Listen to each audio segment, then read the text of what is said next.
Anna här igen. Vi ska prata om skolbesök. Och som i den tidigare videon där vi pratade om läroplaner så behöver jag alltså bara påminna om att göra en plan tillsammans med läraren, du också.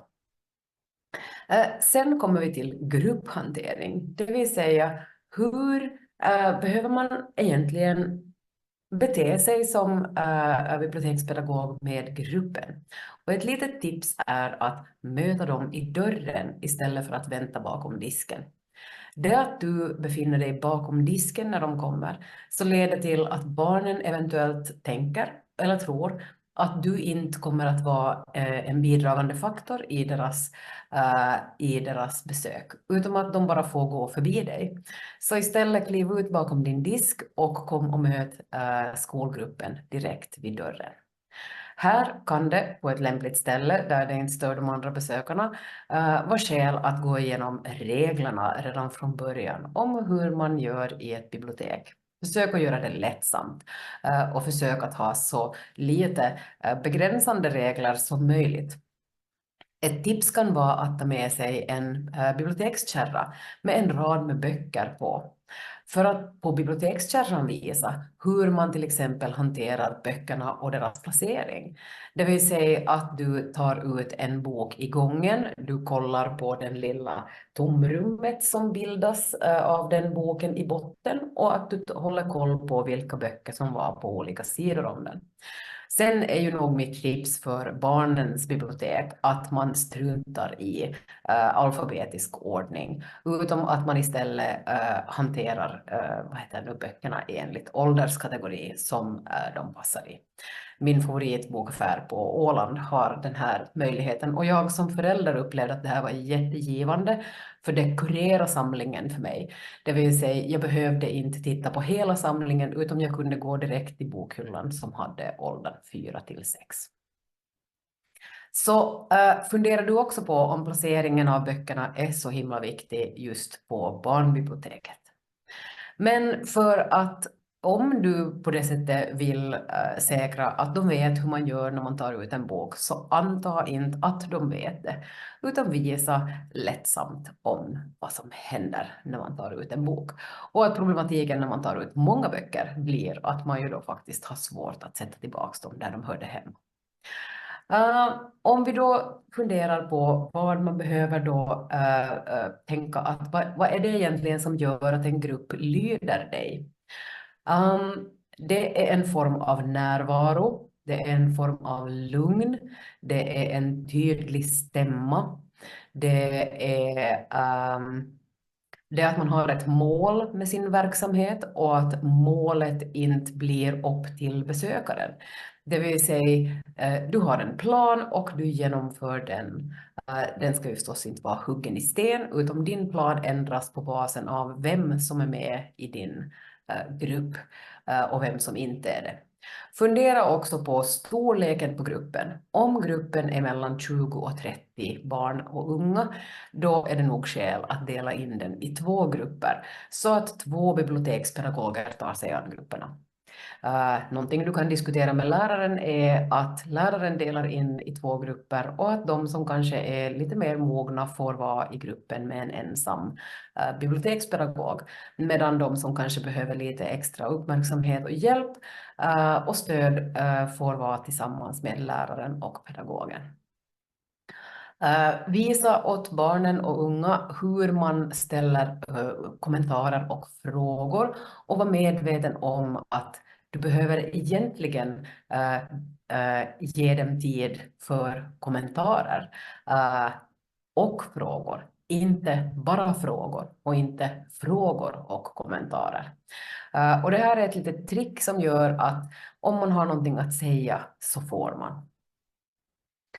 Jag har också sett en pedagog som hade ett litet frågetecken på en pinne och när bibliotekspedagogen lyfte på detta så fick barnen ställa frågor och kommentarer. Ett trick är också att konstgjort begränsa tiden du har för frågor och kommentarer på olika ställen i biblioteket. Och själv har jag en digital klocka och jag skulle ställa en timer på 2 minuter. Och när den timern har gått så då är frågorna slut. Och då går vi vidare till nästa. Och på det här sättet kan man ju då också påminna om att ställ korta frågor, ge korta kommentarer så att många fler hinner. När man har satt timern 2 gånger ungefär så har barnen lärt sig att man behöver fatta sig kortare. Men det betyder också att du som pedagog behöver fatta dig kort så att inte den ena korta frågan leder till ett väldigt långt svar av dig. Det visar ömsesidig respekt.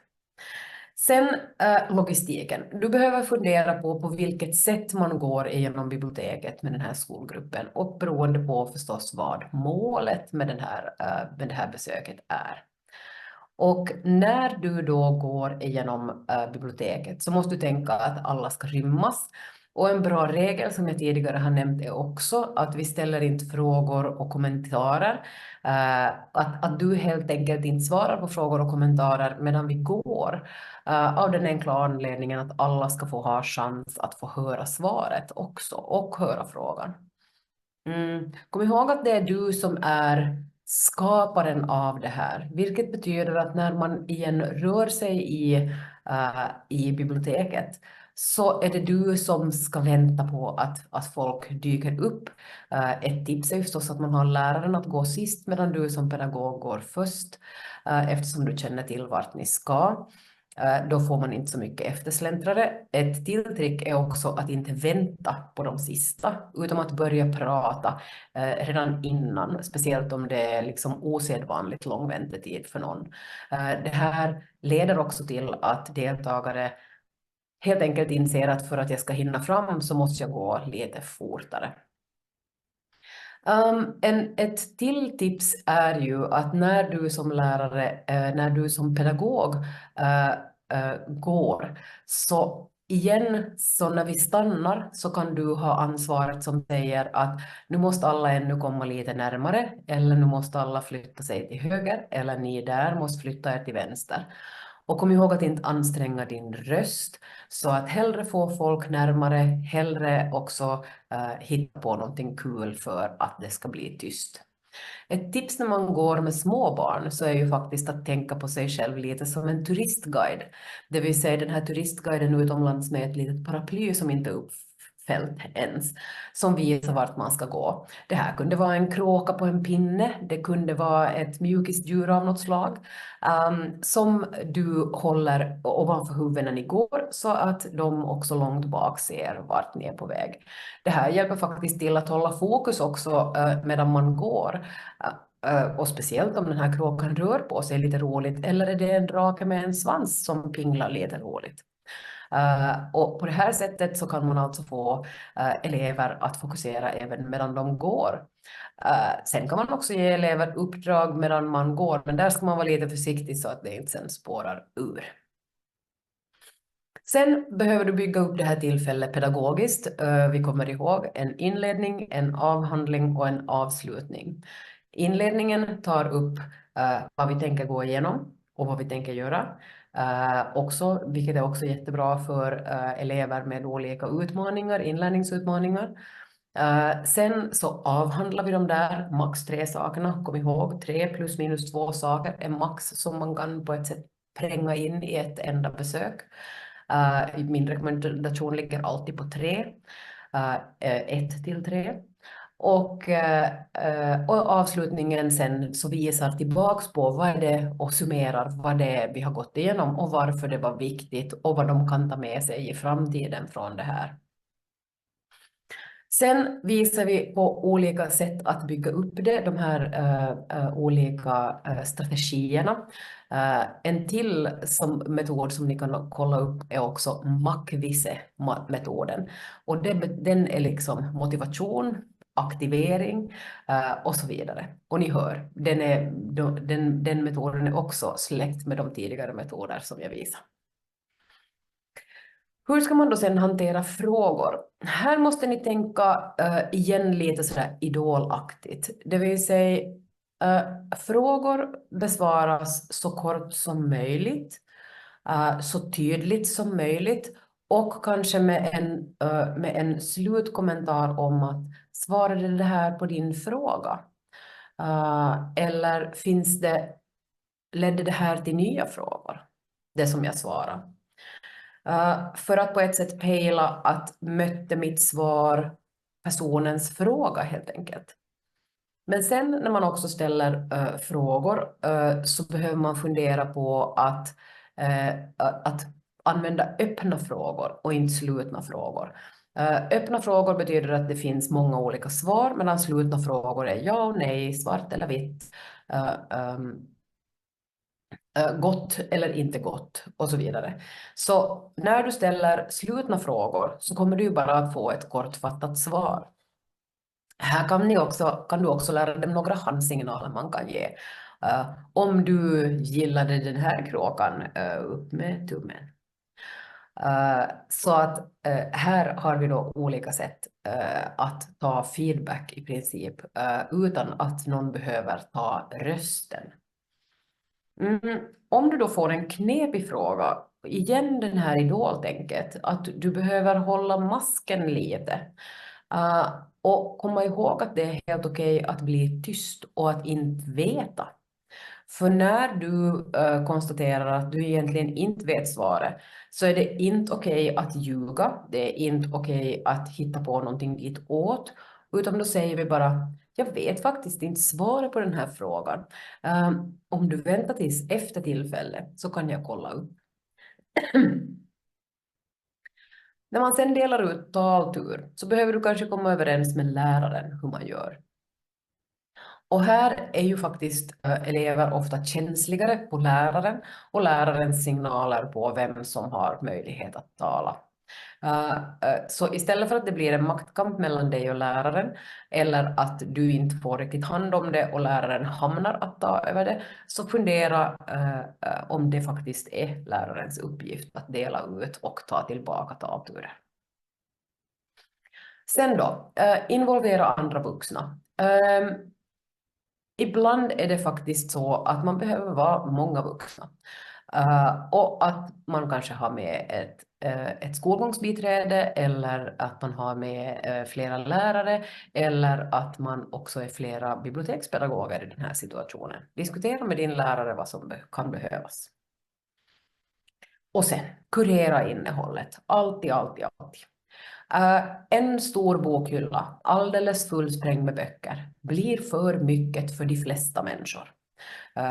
Mitt tips som minimalist skulle faktiskt vara att man skulle sätta skåpdörrar på alla hyllor och att man faktiskt sen får öppna en skåpdörr i taget för att lite begränsa mängden av data som strömmar emot en. Vad det gäller då sen barn, fundera på hur du kan kurera ut en samling ur den jättestora samlingen. Varför inte ta en månadsprojekt med att fråga av barn och föräldrar som kommer in och lämnar tillbaka barnböcker, vilken var favoriten? Och att kurera ut en samling. Den här samlingen rekommenderas av andra 4-6-åringar. Eller den här samlingen med 5-10 böcker så rekommenderas av andra 10-12-åringar. Och i det skedet så har du faktiskt någonting fantastiskt att ta till. Och där är tipset också att inte bara nöja dig med 10 rekommendationer, för de böckerna tar ju slut vart efter folk sen kanske lånar dem. Utom att sen ha ett stort antal favoritböcker, så vart efter någon försvinner ut på utlåning så fyller du på ur den andra änden. Det här kan vara ett fantastiskt sätt att väcka liv i böcker också. Men du som bibliotekspersonal, du har ju också en aning om vilka böcker som är riktigt bra. Plockar du ut en samling på 40-50 böcker och har framme 10 stycken i gången. Och vart efter de blir utlånade så sätter du till igen. Så beroende på temat som det här skolbesöket ska ha så behöver du då alltså kanske ha helt enkelt en kurerad samling gällande just det temat som passar åt åldersgruppen i fråga. Sen då, förbjud inte barn att ta ut saker och ting ur hyllorna, för det är egentligen det du vill göra. Om du måste sen efteråt då jobba lite extra för att städa, det är helt okej. Men sätt ramar för den här botaniseringen i hyllor, och speciellt när du har en större grupp.